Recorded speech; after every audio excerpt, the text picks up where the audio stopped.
Mufulira was the world's largest underground copper mine, but it took only 15 minutes for the entire eastern section to flood. Survivors record a noise like thunder, a shockwave of air through the tunnels, then the lights going out before the wet mud rushed through the tunnels.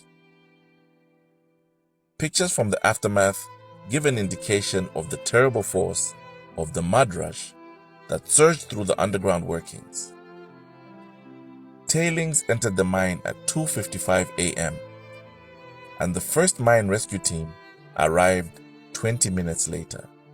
Eucalyptus oil was decanted into all downward air vents, the signal to evacuate the rest of the mine.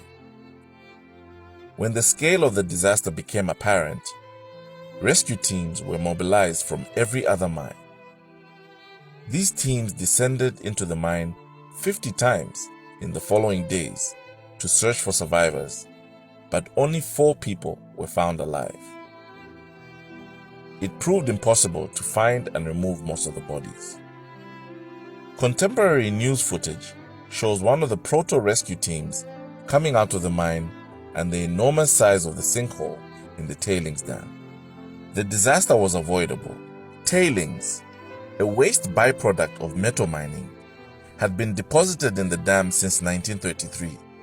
A subsequent investigation noted with incredulity that no mine official had seriously considered that mining underneath the dams might cause them to collapse.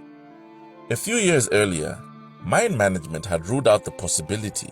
The 1966 Aberfan disaster in South Wales prompted an investigation into mine waste on the Copperbelt, which concluded there is no danger of any of this tailing finding its way into the underground workings. Yet, this is precisely what happened. No one was ever criminally charged for this disaster. Mass funerals followed in Mufulira. Some families of the men killed were repatriated to rural areas in Zambia, and 2 families were repatriated to the UK. Each family received a monthly allowance from the disaster fund, 20 kwacha per adult and 5 kwacha per child. Many miners feared to return to work though. In 1971, one miner reported that ghosts haunted the shafts, who were demanding for more people to die. Relatives of those killed were interviewed in a 2018 documentary, which also names the miners lost in the disaster. An earlier documentary made in 1974 entitled Ordeal at Mufulira appears to have been lost. 89 miners lost their lives that day on 25th September 1970.